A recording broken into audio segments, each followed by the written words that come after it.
give you a little PG-13 warning for this, just in case. Oh, my. It is a setting the bar story, though. And what is that? It's an example of what not to do. Sure. Or a situation we hope you don't find yourself in. Right. So the star of our story is Erin. And she got banned from flying American Airlines. So if you can manage to make it through the day without being banned from flying on a plane because you joined the Mile High Club. Oh, boy. You're doing okay.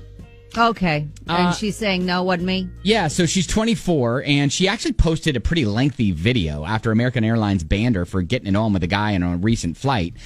Now, listen, she only found out that she was banned when she tried to board a flight and had to spend $1,000 on a last-minute ticket with a different airline. Like, she was on the no-fly list. And you're kidding. No, here's her explanation. I went to check into my flight on my phone and it didn't work. So when I got to the airport, I went to the kiosk and it also errored. I just went to the help desk and it errors for them too. And they're like, let us call someone and get it fixed. They get off the phone and she's like, you've actually been banned from flying American Airlines. Yeah.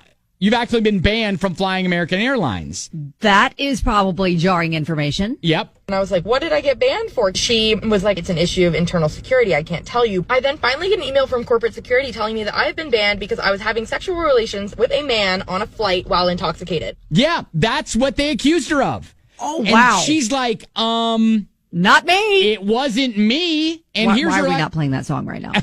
right, exactly. It wasn't me. Well, here's why. Well, let me tell you, I am a 24-year-old lesbian. There it is. Finally hear back from corporate security. I get a call being like, hey, we've reviewed your case, so we're going to take you off the no-fly list. Yeah, so they actually, it took a couple months jumping through some hoops to basically convince the airlines they had the wrong person. Wrong person. Okay. So I ended up on the American Airlines no-fly list by accident, and I'm now out $1,000. Yeah, she said she's now out $1,000 because she had to, again, book a last-minute flight on a different airline to get where she was going to go. Dang. Because of that weird error.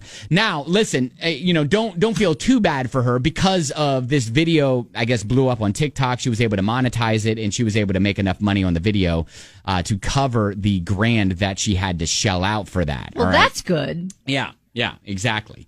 But so they don't even alert you to the fact where they're just they just low key ban you. I guess and so. Don't even tell you. Yeah, so it was.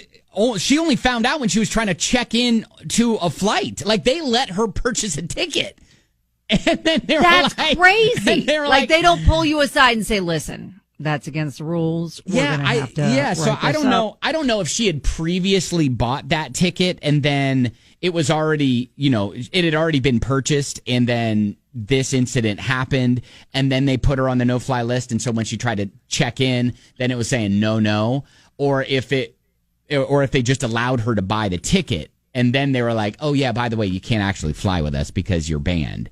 And you're so on they were afraid of the confrontation by telling people that they're banned. They're just going to low key just cross them off put them on a list, not tell them about it. It was all misunderstanding. Right. But is that their normal practice though? Don't know. Listen, I was just on a flight.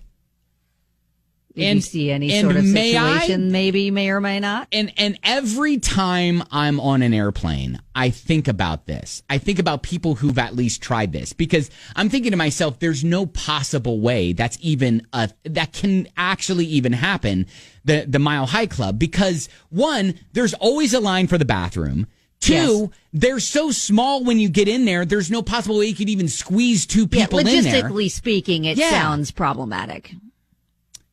So I would like to ask. Stop it. Is there anyone within the sound of my voice who has actually successfully attempted the Mile High Club? Or maybe... Do you think anyone's going to call and admit that? I think so. Or maybe this is the better angle to go. Are there any flight attendants or people who've been a flight attendant That's a better angle. Caught people trying to check their card into the Mile High Club? What a sassy start to the day. I know, right? Because I legit was just on a red-eye airplane flight, That's an overnight flight. And I'm thinking to myself, okay, the entire cabin's dimmed, but still. Most people are sleeping. Yes, most people are sleeping, but still, even time then. to get away with it. Even then, the flight attendants are still walking up and down the aisle. There's still people going to the restroom. I'm like, how in the world is that even possible? So red eye is probably going to be your best case scenario if you're going to try. Kelly, have you? No, you. No, of course you haven't tried. Why do you even need? Of course you haven't tried. Ask me that. Sorry, it started to come out of my mouth before I realized who I was talking to. Don't make me clutch my pearls again. Don't make me clutch my pearls. All right, so would love to hear your stories about, quote, the Mile High Club, all right? Whether you were on one side or the other, or maybe you were waiting to use the restroom and people came out. You know, who knows? All right, 502-795-1997. Oh, we're already getting some stories. That's great. That's great. We'll tell your stories on the way next on 99.7 DJX.